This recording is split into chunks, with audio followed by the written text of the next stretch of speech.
ये थोड़ा सा क्वेश्चन आंसर करेंगे। ऑब्जेक्टिव क्वेश्चन आंसर आज होगा, कुछ करते हैं उसके बाद फिर, क्योंकि क्वेश्चन आंसर हर 3 दिन 4 दिन पर, हर 3 दिन 4 दिन पर क्वेश्चन आंसर होता रहेगा।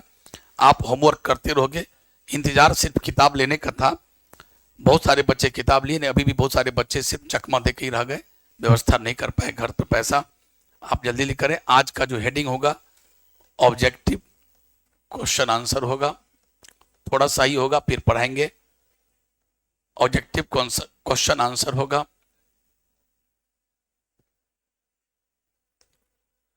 ऑब्जेक्टिव क्वेश्चन आंसर होगा। चलिए सभी आदमी ये बुक्स निकाल लें। ये बुक्स निकाल लें सब आदमी फटाफट, है ना, निकालिए फटाफट। और इसका कितना से 1 से लेकर 22 क्वेश्चन। चैप्टर का नाम sexual reproduction in flowering plants. Sexual reproduction in flowering plants. चूंकि ये न्यू एनसीईआरटी को फॉलो किया है तो पहला चैप्टर तो रहेगा नहीं, रिप्रोडक्शन ऑर्गेनिज्म तो रहेगा नहीं, शुरुआत यहीं से हुआ। चलिए तो लिखिएगा, रिप्रोडक्शन लिखना नहीं है, बस आपको निकालना है किताब 1 से। और मैंने पहला बोला था कि जो पहला 40 क्वेश्चन का जो सेट है, यहाँ से लेकर यहाँ तक, यहाँ से लेकर यहाँ तक, ये 40 क्वेश्चन का जो सेट है, इसको फिलहाल अभी नहीं करना, लास्ट में करेंगे हम लोग। शुरू करेंगे हम लोग यहाँ से, जिसका नाम है टॉपिकल क्वेश्चंस। क्या नाम है? Topical questions. कंसेप्ट बिल्डर अभी बाद में करेंगे हम लोग 40 क्वेश्चन, चूंकि ये भरने वाला है, ट्रू फॉल्स है। ठीक है, चलो। और चूंकि हम लोग का ये चैप्टर समाप्त भी हो रहा है तो कुछ क्वेश्चन करेंगे, कुछ पढ़ाएंगे भी, और कल हम लोग फाइनली समाप्त करेंगे इसको। चलिए तो शुरुआत करते हैं। और बगल में एनसीईआरटी का बुक जरूर रखिएगा। हमने आपको सिखाया था कि जब भी कोई फिगर वाला क्वेश्चन आवे, जब भी कोई फिगर वाला क्वेश्चन आवे तो जान लीजिए वो आपके एनसीईआरटी से होता है। इसीलिए वहां लेबलिंग करने के लिए कहेगा, किसी के नाम ए रखेगा, किसी के नाम बी रखेगा, किसी के नाम सी रखेगा, और वो एनसीईआरटी में सबका नाम दिया रहता है, तो आपको प्रैक्टिस हो जाएगा एनसीईआरटी का किताब देखने का। चलिए शुरुआत करते हैं। चलिए पहला क्वेश्चन, सभी आदमी पहला क्वेश्चन पर।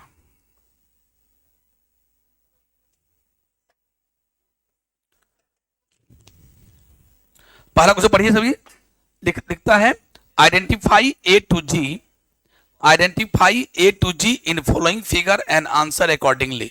सबसे पहले आपको क्वेश्चन समझना पड़ेगा। बहुत सारे आदमी को क्वेश्चन समझ में नहीं आता है, तो ये दूर कब होगा? ये सिर्फ बोलने से नहीं होगा कि सर जब हम किताब लेकर बैठते हैं और जब क्वेश्चन पढ़ते हैं तो हमको समझ में ही नहीं आता है कि आंसर क्या मांग रहा है। तो प्यारे ये सब धीरे धीरे का चीज है। आप 4-4 5-5 नहीं हो तो 2-2, आज अगर 2-2 क्वेश्चन पढ़ोगे ना, जितना भी क्वेश्चन पढ़ोगे ना, क्वेश्चन में क्वेश्चन का जो सेंटेंस होता है, इंग्लिश सेंटेंस, वो लगभग बहुत सारे क्वेश्चन का सेम ही रहता है, थोड़ा बहुत 1-2 वर्ड बदलता रहेगा। जैसे मान लो अभी identify A to G in following figure and answer accordingly, तो पहला जो वर्ड लिखा आइडेंटिफाई, आइडेंटिफाई माने पहचान कीजिए, ये मैक्सिमम क्वेश्चन में रहेगा। फॉलोइंग वर्ड मैक्सिमम क्वेश्चन में रहेगा। फॉलोइंग माने निम्नलिखित, और अकॉर्डिंगली माने उसके अनुसार जवाब दीजिए। तो लिखा हुआ है आइडेंटिफाई ए टू जी। इस फिगर में जो ए टू जी लिखा हुआ, कहीं ए, कहीं बी, कहीं सी, उसको पहचानिए इन द फॉलोइंग फिगर, यानी निम्नलिखित फिगर में, एंड और आंसर अकॉर्डिंगली, और उत्तर दीजिए उसके अनुसार से। अब नीचे में दिया ए बी सी डी लिखा है, उसमें से आपको पढ़ना है ए वाला क्या किया है, उसको मैचिंग किया है कि ए का बदला ओवरी लिखा है, बी का बदला फलाना। जल्दी बताइए इस पे आंसर क्या होगा? आंसर क्या होगा? सी होगा। क्यों सी होगा? क्योंकि ए होगा, ए क्या है? ओवरी है। ए क्या है? जल्दी बोलिए। बी क्या है? सेपल। सी क्या है? फिलामेंट। डी क्या है? पेटल। ई क्या है? एंथर। जल्दी बोलिए। और एफ क्या है? एफ क्या है? और अगला है जी क्या है? स्टाइल। बस क्या मिला लिए? जिसके पास किताब है, क्या आप संतुष्ट हुए? माय डियर, जिसके पास किताब नहीं है इसके लिए बहुत सॉरी। हम आपको बहुत दिनों से चूंकि आपको बोल रहे थे, कुछ आदमी नजरअंदाज कर रहे हैं, कुछ आदमी का रियल प्रॉब्लम भी है घर से। मैं आपको बताता हूँ, फटाफट कर ले। मैं क्या बोला कि जिस तरह से अगर आपके घर का, अगर आपके रूम का, अगर मैं खाना रात का व्यवस्था नहीं हो, आज चावल दाल सब कुछ खत्म हो गया हो, तेल, तो आप क्या करेंगे? पापा को इमीडिएटली फोन करेंगे, पापा घबरा जाएंगे, पापा तुरंत दौड़ कहेंगे, कहीं से भी होता है ना, ब्याज पे पैसे ले, मतलब समथिंग जो भी है, कहीं से भी अरेंज करके वो आपके पास आएंगे तो आएंगे ही, या तुम कहीं से लोगे। दोस्त आज भर के लिए दोनों 200 रुपया कल दे देंगे, करोगे ना? क्योंकि खाने का सवाल है। लाइक दैट ये आपके खाना से कम नहीं है। मैंने आपको समझाया, I made you understand in the last class कि it's very essential like your food, आपके फूड की तरह एसेंशियल है। ये आपके पार्ट का, आपके पढ़ाई का एक इंपॉर्टेंट पार्ट है। इसीलिए अगर आप ये व्यवस्था नहीं करते हो कहीं से भी, तो ये आप जुर्म कर रहे हो। इसीलिए आप जल्दी कीजिए ताकि आपको इस तरह से क्लास में बैठना नहीं पड़े, क्योंकि मैं सप्ताह में 2-3 दिन हर सप्ताह कराऊंगा। हर सप्ताह में 2 दिन चलेगा ही क्लास का, हर 5 मिनट शुरू में। इसीलिए अगर आपको लगे कि ये किताब हमको रोज लाना पड़ेगा, तो आप इस किताब को क्या कीजिए, टॉर्न, इसको टीयर कर दीजिए, फाड़ दीजिए, 3-4 पार्ट बना लीजिए, 3-4 पार्ट काट काट के, और सुई धागा सिलाई कर लीजिए। कुछ लोग क्या होते हैं, बचपना अभी भी नहीं गया है, अगर मान लो थोड़ा फटा मिल गया, मेरे ऑफिस से तनी फटा मिल गया, सर फटा हुआ प्लीज वापस कर दिया। अरे भैया इसको खुद फाड़ना है, फाड़ चढ़ के पढ़ो। हम लोग के पास जो भी किताब आती थी मार्केट से, पहले उसको फाड़ देते अपना अकॉर्डिंगली, कहीं भी ले गए इतना फाड़ दिया 3 पार्ट में, कहीं भी बैग में रख दिए, जाके बैठ के पढ़ रहे हैं, चैप्टर बाय चैप्टर अलग कर लिए, 3-3 2 चैप्टर अलग कर लिए, पढ़ रहे हैं। तो अपने इच्छा अनुसार से, ये बुक आपकी है, इसको नोट्स बनाइए, जो भी लाइन पढ़ते हैं आइडेंटिफाई, पहचान कीजिए, लिखिए, ये आपकी अपनी बुक है, अपनी संपत्ति है। इसलिए मैं बोल रहा हूं, कभी कभी 2 लोग बोलते हैं कि हम दोनों रूम पार्टनर है, एक किताब से कम चल जाएगा, कभी नहीं, नेवर डू लाइक दैट, ऐसा कभी मत करना लाइफ में, कभी नहीं। 2 पार्टनर तो 2 किताब खरीदिए, 2 किताब खरीदिए, मैं बार बताता हूं, ये जिंदगी का सवाल है आपका। इसीलिए और किताब रखिए, अगर कोई टीचर किसी किताब को फॉलो करता है, कोई बनवाता है, तो पक्का लीजिए। तो मैंने समझाया, ये किताब आपका पार्टनर है, इसी में सब कुछ लिखिए, मीनिंग लिखिए, किताब से घसिए, जो क्वेश्चन अच्छा लगे डबल स्टार मारिए, जो क्वेश्चन लगा ट्रिपल स्टार मारिए, किसी में घेरिए, जो करना कीजिए, कुछ लिखना हो तो लिखिए, सब आपकी अपनी किताब इसको फाड़ करके। चूंकि डी कुमार कह रहे हैं कि हम आए दिन सप्ताह में 2 दिन, 1 दिन शुरुआती का 5 मिनट यही करेंगे, चलो भैया इसको फाड़ ही देते हैं, और सुई धागा से, मोटा धागा से सिलाई कर लेंगे, और पार्ट बाय पार्ट लेकर आएंगे, गर्दा कर देना है इस तरह से साथ। अगर तुमको कहा यार रोज कौन ले जाएगा यार इतना भारी, आज डी कुमार कराए भी नहीं, इतना भारी रोज कहते ले आने के लिए कराए नहीं, तो आपको अफसोस होगा, तो फाड़ देंगे। इसलिए फटने चिट्टे का कभी भी ख्याल और कभी टेंशन मत लीजिए, ठीक है। अभी बचपन आप क्या, बाप रे बाप सर किताब में घसा गया, ये वो लाइन कोई घस दिया, लगता है कि उसको ये कर देंगे, वो सब जमाना गया है, जितना घसना घसिए। चलिए, तो पहला क्वेश्चन का आंसर हुआ सी। जिसके पास नहीं है कृपया अगल बगल झांकिए, थोड़ा व्यवस्था कीजिए, मैं क्या कर सकता हूं। क्वेश्चन दूसरा पढ़िए, दूसरा क्वेश्चन पढ़िए, मजेदार है, और थोड़ा सा इंग्लिश का मीनिंग भी समझने की कोशिश कीजिए प्यारे, आपसे मेरी गुजारिश।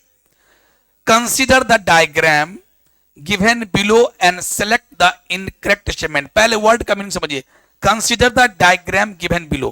कंसीडर का मतलब विचार कीजिए, नीचे दिए गए, बिलो माने नीचे, गिवन माने दिए गए, नीचे दिए गए डायग्राम पर विचार कीजिए, एंड सेलेक्ट और चूज कीजिए इनकरेक्ट स्टेटमेंट, और 4 स्टेटमेंट दिया गया, उसमें से आपको चूज करना है कौन इनकरेक्ट है, कौन गलत है। चलिए ABC दिया है और उसमें आपको इनकरेक्ट ढूंढना है। पहला पढ़ो, फिगर देख लो, अगर फिगर समझ में नहीं आता है, फिगर समझ में नहीं आता है, immediately you open your NCERT book. आप एनसीईआरटी बुक तुरंत खोल लें, क्योंकि अगर मान लो यार ये सी क्या है, यहां पर बी क्या है, यार ए क्या, अच्छा ये तो लगता है फिलामेंट है सर बी में थोड़ा कंफ्यूजन हो रहा है, बी क्या है यार, वो भी स्पष्ट है, बट अगर आपको थोड़ा भी दिक्कत लगे कि फिगर में बी किसको लिखा है, तो you immediately open your NCERT book. अगर एनसीईआरटी बुक नहीं है तो इसमें भी दिया है, इसी किताब में दिया है, इसको पलट लो। तो वो क्या है, तो जो लिखा है बी, वो क्या है पता है, माइक्रोस्पोरेंजिया है, वो क्या है, और वही माइक्रोस्पोरेंजिया बाद में क्या बन गया, पोलन सैक। शुरू में नाम क्या होता है, माइक्रोस्पोरेंजियम, और उसका प्लूरल क्या होता है, माइक्रोस्पोरेंजिया। तो हर लोब में 2-2 माइक्रोस्पोरेंजिया, और उसी का बाद में नाम क्या हो गया, पोलन सैक, क्योंकि माइक्रोस्पोर क्या बन गया, पोलन ग्रेन, तो चैम्बर का नाम हो गया पोलन सैक, इसलिए बी क्या है, पोलन सैक। तो पहला चॉइस लिखा है कि बी रिप्रेजेंट्स, बी निरूपित करता है माइक्रोस्पोरेंजिया को, which develop into pollen sac, जो pollen sac में डेवलप कर जाता है, बात सही लिखा है। चलिए अगला पढ़िए, B option. The given figure shows a section of anther. Section का मतलब काटना, यानी गिवन फिगर माने दिया गया जो डायग्राम है, शोज माने दिखाता है, किसी को दिखाता है कि एक एंथर को काटा गया है, वो ये भी बात सही है।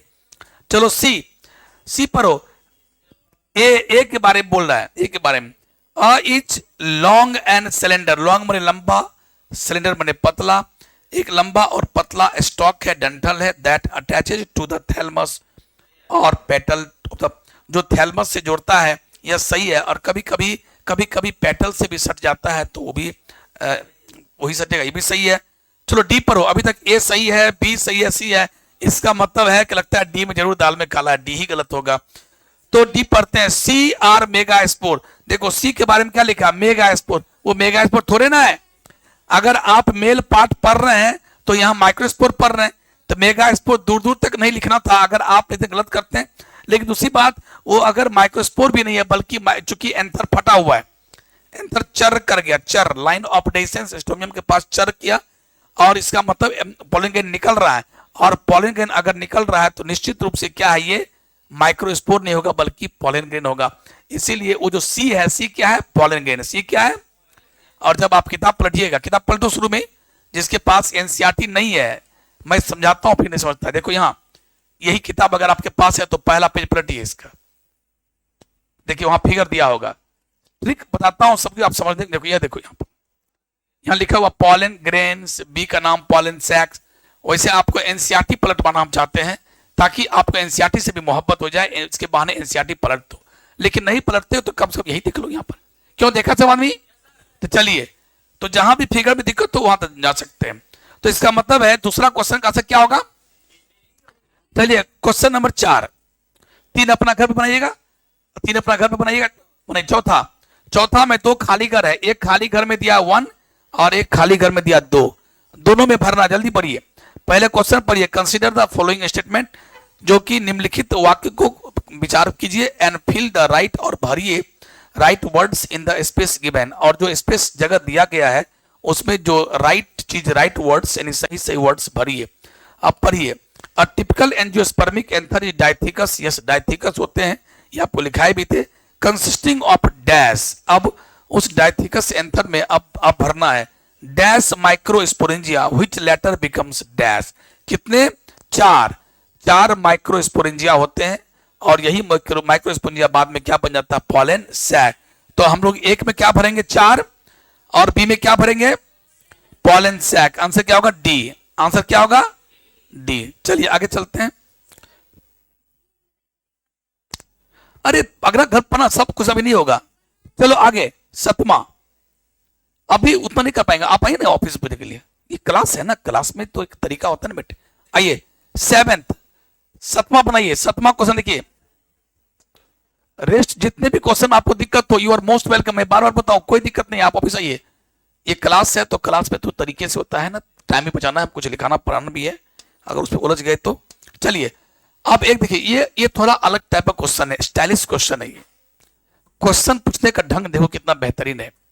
क्वेश्चन दे दिया है, कैसे कहता है क्वेश्चन में, given below is a Venn diagram. इसको क्या बोलते हैं? Venn diagram. इस तरह को हम लोग, आप लोग कहां पढ़े थे, कुछ याद आया ऐसा? एक वहां भी पढ़ते थे समुच्चय, इसको इंग्लिश में सेट थ्योरी, नहीं पढ़ते थे सेट थ्योरी? बट आप लोग 8वां में नहीं पढ़ना था? 8वां में नहीं पढ़े सेट थ्योरी, समुच्चय, उप समुच्चय, ये सब यूनिवर्स है, आप लोग नहीं पढ़ना था। जैसे हुआ, जैसे मान लो ए का फैमिली कौन है, 1 2 3 4 5। बी का फैमिली कौन है, 3 4 5 6 7, ऐसे से पढ़ते थे। तो ये दोनों में कॉमन कौन है, 3 4 5। इसका मतलब यहां लिखेंगे 1 2, इस पे आएगा 3 4 5, यहां लिखेंगे 6 7। देखो ये हुआ ए, ये हुआ बी, इसे पढ़ते थे हम लोग। ए सेट में क्या क्या है, ए सेट में क्या है, 1 2 3 4 5। बी सेट में क्या है, 3 4 5 6, है ना 7। अब देखो इस पे क्या, दोनों में कॉमन कौन है, तो ये इसको हम लोग बोलते हैं कॉमन सेट। ऐसे पढ़ते थे हम लोग, खैर चलो नहीं पढ़े हो। हम लोग में था 8th में, आप लोग में ये पढ़े नहीं है, तो लॉकडाउन। हाँ ये अलग बात है कि आप पढ़े ही नहीं, लेकिन किताब है ना। सवाल ही पैदा नहीं होता है, 7th में होगा या 6th में होगा, 8th तो कहीं ना कहीं तो होना ही है, 9वां 10वां तक में।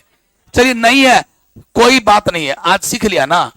चलो इसमें क्वेश्चन है कि, क्वेश्चन पूछा है कि एक चीज है और उस चीज का आंसर यहां दिया हुआ है, इस चारों में से चूज करना है, ए बी सी डी। चलो जो यहां दिया वही लिखते हैं। ए में दिया मिडिल लेयर, ए में दिया क्या चीज, मिडिल लेयर। ए में क्या है, मिडिल लेयर। चलो बी में पढ़ो, चलो सी में बोलो, जिसके पास किताब नहीं समझेगा। सी में क्या है, टैपेटम। लेकिन ये बार बार हम लिखेंगे नहीं, अभी लिखना है। और डी में क्या है, पॉलन, पॉलन ग्रेन, सिर्फ पॉलन। चलो कोई बात नहीं, इतना दिया है। अब इसमें से एक आंसर चूज करना है, इसमें से एक आंसर चूज करना है, और उस आंसर के बारे में, आंसर क्या होगा उसके वजह से, मान लो हम ऐसे बोलेंगे, हमारे देश का वह विशिष्ट नागरिक का नाम बताए। ध्यान सुनना, उसके बारे में हम 3 बात बोलेंगे। हमारे देश के बारे, हमारे देश के उस विशिष्ट नागरिक का नाम बताएं जिसका 3 फीचर्स है। पहला फीचर्स, उसे चाय बेचने वालों के नाम से भी जाना जाता है। तीसरा, वो हमारे देश का प्रधानमंत्री है। 2 ऑप्शन दिए। तीसरा, वो ऐसे बोलता है, भाई और बहना, तो उसका चेहरा अधिक कर दिए और उसका आवाज सुना दिए, भाई और बहना। तो आप लोग बोले नरेंद्र मोदी, और नीचे में चॉइस दे देंगे सब कुछ। तो आपके उनके बारे में जिनका आंसर देना था, उनके बारे में हमने 3 हिंट दिया। उसी प्रकार यहां 3 हिंट दिया गया, 1 हिंट, 2 हिंट, 3 हिंट, और तीनों का कॉमन क्या हुआ, ये जवाब देना क्या है। पहला हिंट है, देखिए क्वेश्चन बेहतरीन ढंग है पूछने का। पहला ढंग है, ये मल्टी न्यूक्लिएटेड है। यस, हो सकता है ये लाइन हम नहीं लिखाए हों, लेकिन पॉलीपॉइडल लिखाए थे, पॉलीपॉइडल। उसके बाद है नॉरिशेस। ये जो चीज है वो नॉरिशेस का हिंदी, नॉरिशेस का हिंदी खाना खिलाता है, पोषण देता है, यानी न्यूट्रिएंट्स, न्यूट्रिशन देता है। नॉरिशेस द डेवलपिंग पॉलन ग्रेन। और तीसरा हिंट दिया, ये क्या है, इसका साइटोप्लाज्म कैसा है, डेंस है। इसका साइटोप्लाज्म कौन है, आप जरा बताओ, तुम लोग खुद बताओ, इसमें से क्या आंसर मारना चाहिए आप लोग। अरे बोलो, बहुत कम आदमी बोल रहे हो। तो इसमें से कम अगर तुम मान लो कि सर लगता है कि डी कुमार ये वर्ड नहीं लिखाए थे, लेकिन इतनी बात तो है, ये बहुत चर्चा किए थे, खाना खिलाता है। एंथर के 4 लेयर में जो टैप्टम सबसे अंदर में है, और टैप्टम क्या करता है, पॉलन ग्रेन को या डेवलपिंग माइक्रोस्पोर को खाना खिलाने का काम करता है, नॉरिशेस करता है। उसी से तुमने पकड़ लिया, आंसर क्या होगा, सी। अब इसके बारे में, सी जितने भी टैप्टम के सेल होते हैं उसका साइटोप्लाज्म कैसा होता है, डेंस। अगर डी कुमार नहीं लिखा है आपकी कॉपी पर, तो तुरंत अपना कॉपी, मतलब बता रहा हूं कि अगर डी कुमार ने नहीं लिखा है तो बहुत बढ़िया, नहीं लिखा है तो लिख लेंगे, हाँ डी कुमार शायद सर ये वर्ड नहीं लिखाए थे पॉलीपॉइडल होता है। इसीलिए क्या करेंगे, झट से कॉपी निकालेंगे अपना नोट्स, और अपने नोट्स में क्या निकालेंगे, टैप्टम निकालो, टैप्टम निकालेंगे। और टैप्टम जहां लिखे थे जगह तो होगा नहीं, तो आप क्या कीजिएगा, टैप्टम के ब्रैकेट में क्या लिखना, इट इज मल्टी, या तो मल्टी न्यूक्लिएटेड होगा या पॉलीपॉइडल होगा।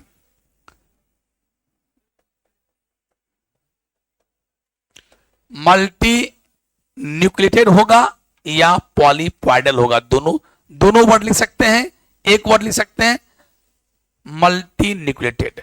ऐसा क्यों होता है, वो सब आपस में फ्यूज कर जाता है, इसके चक्कर में ऐसा हो जाता है। मान लो 3, यहां देखो तो, मान लो 3 टैप्टम सेल था, तीनों टैप्टम सेल मिलकर 1 हो गया। देखो यहां पर तीनों मिलकर 1 हो गया, तीनों मिलकर 1 हो गया, तीनों का साइटोप्लाज्म मिल गया, लेकिन अभी भी तीनों का न्यूक्लियस नहीं मिला। तो क्या हो गया, यहां पर हो गया ना, ये 2n, यहां पर 2n, यहां पर ऐसे तो क्या मल्टी न्यूक्लिएटेड। एक ये था 3 सेल, अब 3 मिलकर 1 सेल हो गया, तीनों का न्यूक्लियस अलग अलग है, तो क्या मल्टी न्यूक्लिएटेड। और कभी कभी क्या होता है, पॉलीपॉइडल, यानी 2n नहीं बल्कि 2n से ज्यादा, 4n। ये चलिए, तो इसका आंसर क्या होगा, टैपेटम, टैपेटम। तो अपना अपना कॉपी भी बगल में रखिए, यही पढ़ने का तरीका है, अपना कॉपी बगल में रखिए। क्वेश्चन आंसर जब आप बनाते हैं तो क्वेश्चन आंसर बनाने से इतना सारा फायदा होता है, इतना सारा फायदा होता है कि जो चीज आप थ्योरी नहीं समझे तो थ्योरी आप समझ जाते हैं, थ्योरी का जो लाइन क्लियर नहीं है वो समझ जाते हैं। दूसरी बात, क्वेश्चन में कुछ अगर एक्स्ट्रा बात दिया है, कुछ एक्स्ट्रा इंफॉर्मेशन दिया है, तो आप अपनी कॉपी पर नोट डाउन कर लेते हो, ठीक है, ये सब जानकारी करना। चलिए आगे चलते हैं, नेक्स्ट क्वेश्चन की तरफ बढ़ते हैं। चलिए 8वां क्वेश्चन पढ़िए, 8वां क्वेश्चन,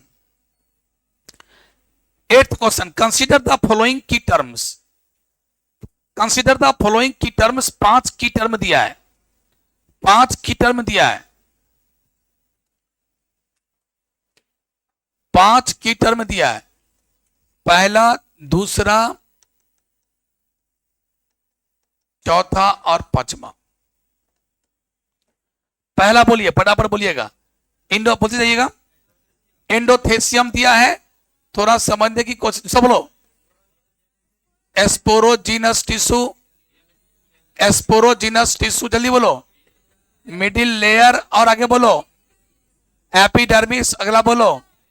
चलिए बस अब देखिए, और टैपेटम, टैपेटम, ये 5 तरह का दिया है ये टर्म, और पांचों टर्म ऊपर क्या लिख दिया, consider the following given terms. ये जो फॉलोइंग गिवन टर्म है देखिए, उसके बाद आपको आंसर मारना। उसके बाद नीचे लिखा है the correct sequence of anther wall will be represented by, anther का जो दीवार है उसका जो है लेयर बाय लेयर करके आप आंसर दीजिए क्या होगा। और देखो ए, बी, सी और डी, जरा रुकिएगा मैं बताऊंगा। पहले ये लिखो 4 3, बोल जाओ 4 3, बोल दो 1 2 5, अगला बोलो बी में 4 1 3 5 2, अगला बोलो 2 5 4 3, अगला बोलो 1 2 4 5। आप ध्यान देना, यहाँ पर सब अपने अपने तरीके से सजा रहा है। सभी आदमी बोलो एंथर का दीवार अगर आपको याद है तो सबसे बाहर कौन हो, जल्दी बोलो। तो एपिडर्मिस क्या है, जल्दी बोलो। इसका मतलब सबसे पहले क्या होगा, सबसे पहले क्या होगा, तो देखो ए और बी क्या लिखा है कि पहले चौथा होगा, और सी क्या लिखा, पहले दूसरा होगा। इसका मतलब सी आंसर कभी भी, डी आंसर कभी भी, यानी 4 में से आपने 2 छांट दिया। सीखिए बातों को, तरीका सीखिए बनाने का। तो अब हम सी और डी पर थोड़ा भी विचार नहीं करेंगे, अब हमारा विचार ए और बी पर होगा। अब हमको पता है कि एपिडर्मिस, यानी ये एपिडर्मिस को यहां 4 लिखा गया, तो पहले 4, इसके बाद क्या होगा, जल्दी बोलो। और इसको क्या लिखा गया 1, इसका मतलब 4 के बाद क्या होगा, तो 4 के बाद ये लिखा है 3, इसका मतलब ये भी, और 1 लिखा है, इसका मतलब अब हम आगे नहीं पढ़ेंगे।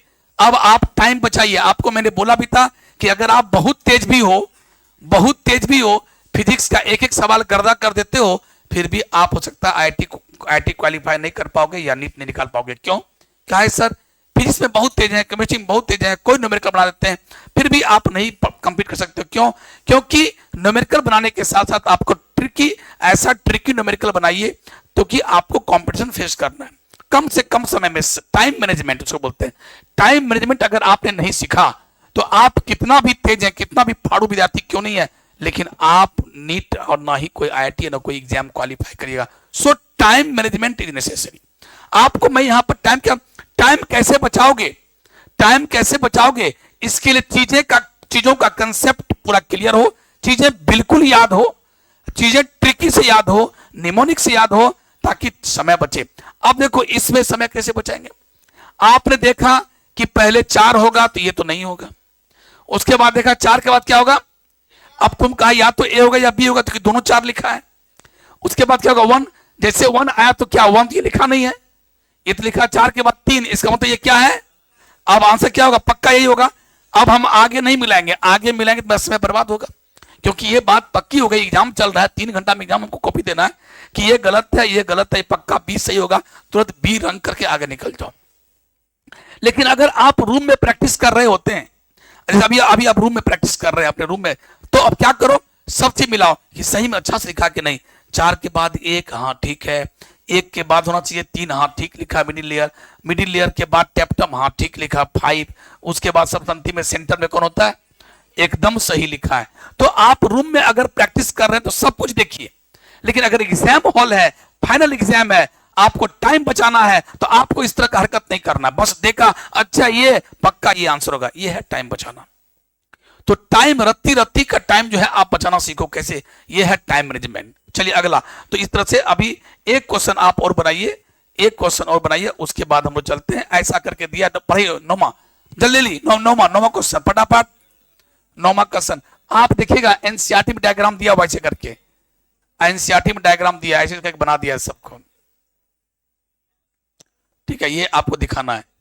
जैसे यहां दिखाया, इसका नाम ए, इसका नाम मान लो बी, इसका नाम मान लो सी, इसका नाम मान लो डी, और ये पिछला का ऐसे डी मान लो दे दिया या ई दे दिया, तो नाम बताना है क्या क्या।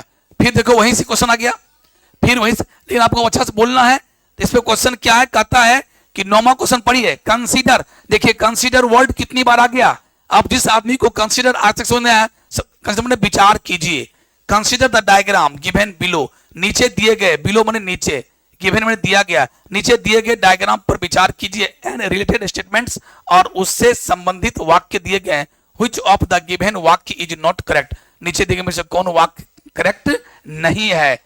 तो अगर पढ़िए A B C D, A B C D पढ़ो, चॉइस पढ़ो, कौन कौन उसमें कौन स्टेटमेंट आपको लग रहा है कि करेक्ट नहीं है, तो बारीकी से पढ़ना पड़ेगा। पहला चॉइस कहता है सी के बारे में कि सी रिप्रेजेंट्स द एंडोथेलियम, बिल्कुल सही बात है, और वो लाइन सही है। अगला बी, बी में लिखता है कि R represents connective tissue that lies between two थिका, सही बात है, दो लोब दो थिका के बीच में, वो भी सही है। आप डी पर हो, डी हम आपको बता दें कि सी गलत है, आप चलो सी क्यों गलत है बताएंगे, पर डी पर हो। डी, डी में दिया है कि B is tapetum and represents the innermost, सही बात है, बी क्या है, टैपेटम है और सबसे अंदर का लेयर है। उसके बाद अब पढ़ो सी, सी में क्या गलत है पढ़ो सब आदमी, सी में एक वर्ड लास्ट वाला गलती कर दिया, वरना सी सही होता। सी में लिखा है कि डी इज स्पोरोजिनस टिश्यू, सही बात है, made up of compactly arrange homogeneous cells, सही बात है, कॉम्पैक्टली माने आपको लिखाए भी थे, सारा होमोजेनियस सेल्स कॉम्पैक्टली सेंटर पर अरेंज होता है, उसी होमोजेनियस सेल के मास को क्या कहते हैं, स्पोरोजिनस टिश्यू। लेकिन यहां तक सही है, लेकिन यह गलती कर दिया, in mature anther, mature anther में स्पोरोजिनस टिश्यू नहीं दिखाई पड़ेगा, जब एंथर मैच्योर हो जाता है तब तक में स्पोरोजिनस टिश्यू क्या बनता है, देखो स्पोरोजिनस टिश्यू खा पी के क्या बन गया, एमएमसी, सुन रहे हो, एमएमसी, और एमएमसी मैंने क्या हुआ, माइक्रोस्पोर मदर सेल, और एमएमसी क्या है लड़की, यहां भी देखा करो, सिर्फ यहां देखते रहते हो, माइक्रोस्पोर मदर सेल बन जाता है, उस पर क्या हुआ, उसमें एक एक बार क्या होगा, मियोसिस, चार चार माइक्रोस्पोर बन गया, चारों माइक्रोस्पोर सटा हुआ फिर हट जाता है, और वही माइक्रोस्पोर फिर क्या बनता है, पॉलिन ग्रेन। कैसे बनता है, उसमें क्या हुआ, असिमेट्रिकल स्पिंडल फाइबर के कारण अनइक्वल माइटोसिस होता है, एक बड़ा सेल छोटा सेल वेजिटेटिव, याद है सब आदमी को। तो ये अगर यहां लिखता इन इमेच्योर एंथर तो बात बनती, लिखा in mature anther, mature anther में स्पोरोजिनस टिश्यू कहां मिलेगा, वो तो क्या बन जाता है, पॉलिन ग्रेन बन चुका होता है। इसीलिए मात्र एक वर्ड गलती के कारण सी सेंटेंस गलती हो गया, एक वर्ड के गलती के कारण सी सेंटेंस गलती हो गया। अब आप समझ सकते हैं, आप थोड़ा सा अपने आप के दिमाग को स्थिर कीजिए और क्वेश्चन का लेवल देखिए और सोचिए कि किस लेवल का क्वेश्चन पूछ सकता है, हाई फाई हो सकता है, मैंने एक एक वर्ड को बदल देगा और आपको कंफ्यूज कर देगा। ठीक है, चलिए तो इसका आंसर क्या होगा, सी। तो 9 तक आप क्वेश्चन बनाए, थोड़ा सा मैं आपको 5 से 6 मिनट में आपको पढ़ाऊंगा अभी, और कोशिश मेरी होगी कि कल चैप्टर को समाप्त करें, और 1 से लेकर 22 तक मैं पुनः क्वेश्चन देता हूं, फिर आप बढ़िया से करके आइए, और धीरे धीरे मेरा आपसे गुजारिश है कि एक एक बंदे के पास किताब हो जाना चाहिए, एक एक बंदे के पास किताब होना चाहिए, फिर मजा। अभी से लेकर दिसंबर तक लगातार क्वेश्चन चलता रहेगा, लगातार क्वेश्चन चलता रहेगा, आपको लगातार होमवर्क देते रहेंगे हम, और इसका बेहतर है तो 3-4 पार्ट फाड़ लीजिए और अपने से धागा से सिलाई कर लीजिए, और जो पार्ट चल रहा होता है उसको रखे रहिए अपने बैग में, हमेशा जब भी मिल तो निकाल देना चाहिए, है ना। 3-4 क्वेश्चन कर दिया करेंगे, 3-4 क्वेश्चन कभी भी निकाल क्वेश्चन कर दिया करेंगे, so you get ready for that always, हमेशा तैयार रहिए। चलिए फटाफट चलते हैं हम लोग। पहले you arrange this book, you arrange this book immediately, आप सबसे पहले इस बुक को अरेंज कीजिए, देन आफ्टर कुछ होगा। चलिए आप अपना अपना कॉपी निकालिए और कहां तक पढ़ाए थे वो बताइए मुझे ख्याल है कि मैं मोनोकॉटिल्डन एम्ब्रियो पढ़ाया था, उसका डायग्राम बताए थे और सारी बातों को लिखाए थे, एस्क्यूटेलम से लेकर एपिकोटाइल, हाइपोकोटाइल से लेकर जितना भी कोलियोप्टाइल और कोलियोराइजा सब कुछ पढ़ा दिए थे। आज हम लोग चलते हैं, हेडिंग दीजिए सीड। सीड क्या है, क्विक करेंगे भाई, क्विक करेंगे, सीड लिखिए फटाफट, लिखिए जल्दी, कॉपी खोलिए। सीड क्या है,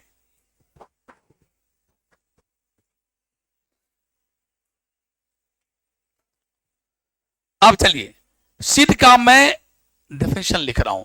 सबको बताए थे कि फर्टिलाइजेशन के बाद ओवरी बन जाता है फ्रूट और ओव्यूल बन जाता है सीड। क्यों ये भूल गए थे क्या? कॉन्फिडेंस से लग रहा है कि आधा व्यक्ति भूल गए थे। फर्टिलाइजेशन के बाद ओवरी बन जाता है, देखिए कितना कम बोल रहे हैं, ओवरी बन जाता है फ्रूट, ओवरी बन जाता है और ओव्यूल बन जाता है सीड, बीज। ओव्यूल क्या बन जाता है? तो इसीलिए आज के बाद सीड का परिभाषा क्या होगा देखिए, ripened ovule is called ripened ovule is called seed. Ripened ovule is called seed.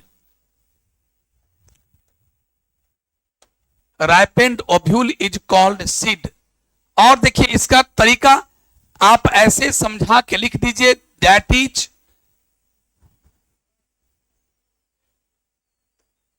Ovule is, जो ये लाइन लिखाए हुए थे मैं यहां दोबारा लिखा रहा हूं, ovule is converted into seed after fertilisation.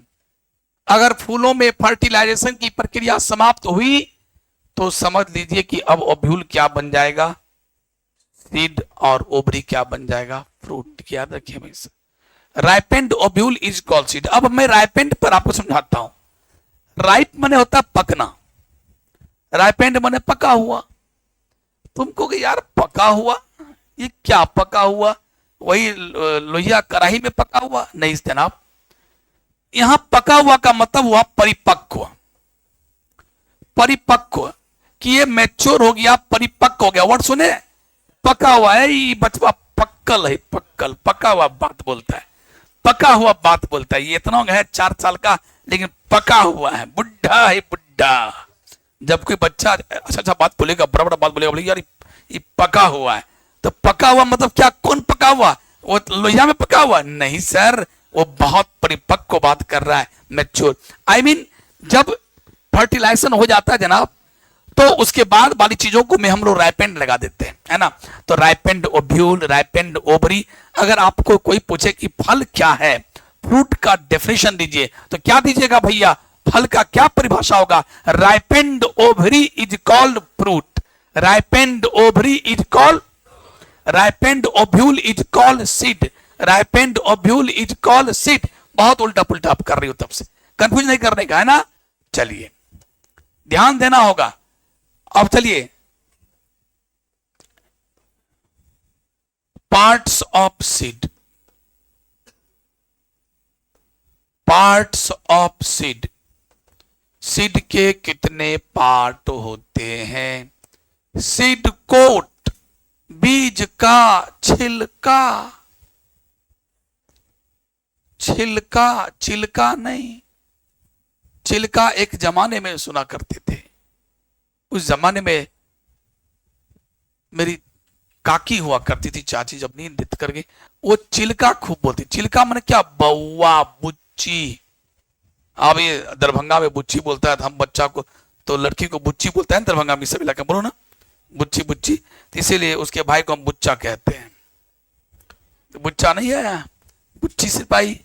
तो प्यारे जगह जगह का भाषा चेंज करता है। तो चिलका माने क्या होता है? ये छिलका है, चिलका माने बच्चा, कोरा माने गोदी। हे बउआ, हे चिलका कान हे कोरा में ले लो। लेकिन अब कोरा बोलने वाले लोग भी दुनिया में उतना नहीं रहा। कोरा कहां कोई बोलता है? और खेतों में जो बोलते थे हम लोग, पन पियाई, जल खे, ये सब बोलते थे ना, ये सब बोलने वाला अब कहां कोई रहा है? पन जल खे, जल खे ले जाओ, कहां आप है? मजदूर का नाश्ता नहीं कर दो बउआ, है नाश्ता, नाश्ता करा, नाश्ता, जल खाए गल भाड़ में, कुछ कोई बोलने वाले, बहुत कम लोग बोलता है। ये चिलका, ये कोड़ा, हे बउआ के गोदी में ले लो, अब गोदी बोलता है लोग। हाँ चलो, तो सीड कोट, सीड का छिलका। दूसरा इम्ब्रियो, इम्ब्रियो जिसे आप प्यार से हिंदी में भ्रूण कहते हैं। तो प्यारे, सीड कोट और इम्ब्रियो। अब हम सीड कोट की बात करते हैं। प्रायः देखा गया सीडकोट के 2 लेयर, सीडकोट के 2 layer, it has 2 layers usually. Always, कोई चीज जल्दी ऑलवेज लिखने से पहले बड़ा विचारना यार। ऑलवेज, ओनली, नेवर, ये सब ऐसा वर्ड है, 3 वर्ड पूरी बायोलॉजी में क्या हर जगह सोचना पड़ता है लिखने से पहले। तो यूजुअली मैंने प्राय देखा गया दुनिया में जितने भी सीड कोट है, छिलका है, उसके 2 लेयर होते हैं। इट हैज 2 लेयर्स यूजुअली, और एक लेयर का नाम है testa. Testa, it is outer layer, it is the outer layer. ये छिलका का बाहरी लेयर है। और ये किससे बना है? जरा ये बताओ, सीड किससे बना? ओव्यूल से। तो जरा कैन एनीबॉडी गेस, ये छिलका किससे बना होगा? इंटेगुमेंट से। किससे बना होगा? अरे ओव्यूल में इंटेगुमेंट याद है, आउटर इंटेगुमेंट एंड 2 लेयर था उसको प्रोटेक्शन देने के लिए। तो प्यारे, जो सीड कोट का सबसे बाहरी लेयर टेस्टा है और अंदर वाले का नाम है टेगमेन। तो टेस्टा किससे बना होगा? आउटर इंटेगुमेंट से, और टेगमेन बना होगा इनर इंटेगुमेंट। तो it is the outer layer and 2 बार लिखा।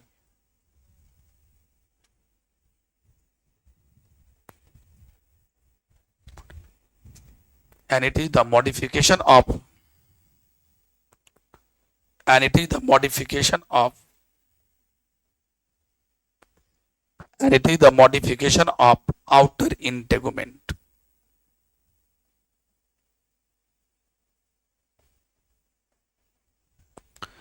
आउटर इंटेगुमेंट का मॉडिफिकेशन है, आउटर इंटेगुमेंट का मॉडिफिकेशन है।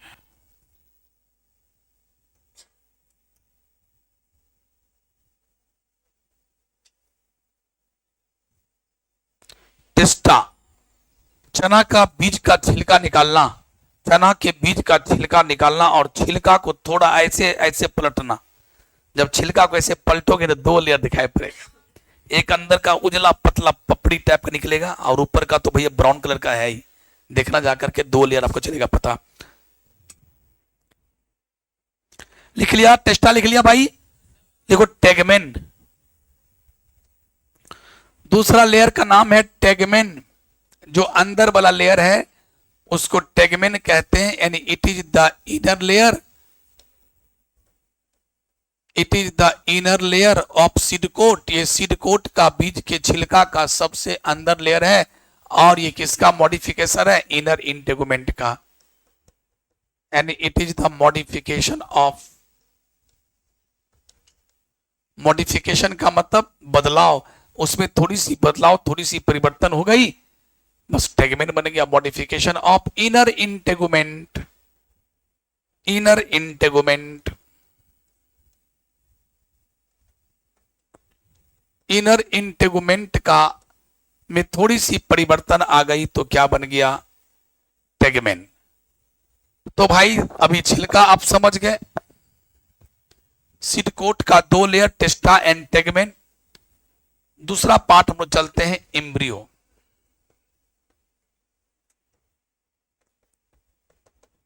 एम्ब्रियो, एम्ब्रियो के पार्ट कौन कौन है?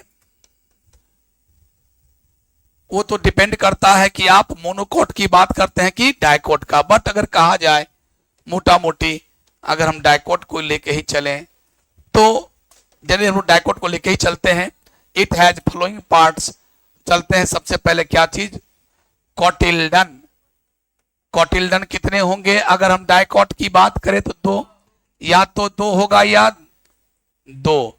अगर ये 2 कोटिल्डन है तो इसका मतलब है कि इस प्रकार के एम्ब्रियो को क्या कहेंगे? डाइकोट एम्ब्रियो या डाइकोट सीड। सीड भी बोल सकते हैं, एम्ब्रियो बोल सकते हैं। अगर एक ही हो, एक ही हो दादा, एक ही कोटिल्डन हो तो कहना भैया तुम मोनोकॉट एम्ब्रियो हो, यानी मोनोकॉट सीड के पार्ट, मोनोकॉट एम्ब्रियो लिख सकते हैं। तो भैया कोटिल्डन और कोटिल्डन में क्या जमा रहता? लिखो here foods, here foods are stored. Food stored होता है, और इस फूड का उपयोग कब होता है? जब सीड जर्मिनेट करता है और सीडलिंग बनता है, छोटे से प्लांट बनते हैं, उस प्लांट में इसी का एनर्जी यूज होता है। So here foods are stored. दूसरा, चलो कोटिल्डन हो गया, एम्ब्रियो के पास कोटिल्डन होते हैं और कोटिल्डन के बाद क्या होते हैं, एम्ब्रियोनल एक्सिस, इसीलिए दूसरा का नाम है एम्ब्रियोनल एक्सिस। और इस एक्सिस के बहुत सारे पार्ट होते हैं। कौन कौन पार्ट?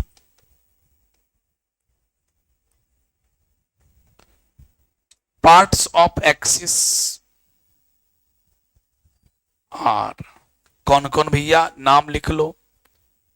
प्लूम्यूल, मोटा मोटी अगर कहा जाए, मन में मन ही मन सोचो कि हम डाइकोट की बात करते हैं तो प्लूम्यूल, एपिकोटाइल, एपिकोटाइल, कोटिल्डनस नोड, कुछ कुछ याद आ रहा है कि नहीं याद आ रहा है? कोटिल्डनस नोड, उसके बाद जल्दी बोलो, कोटिल्डनस नोड के बाद हाइपोकोटाइल, हाइपोकोटाइल के बाद बोलो याद है तो रेडिकल, एपिकोटाइल तो लिख दिए ऊपर।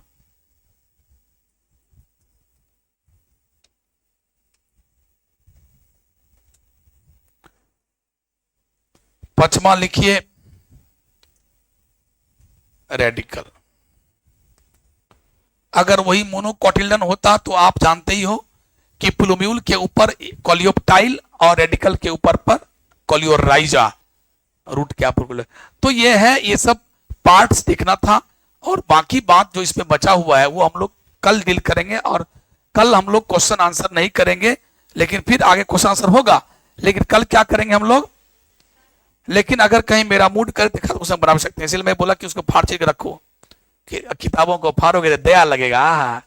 इतना अच्छा किताब को कैसे फाड़ेंगे हो दादा, तो रोज ढो ढो के लाते चलो। लेकिन कल मेरी कोशिश होगी कि इसको चैप्टर खत्म कर दे, क्योंकि चैप्टर आज ही समाप्त होने वाला था।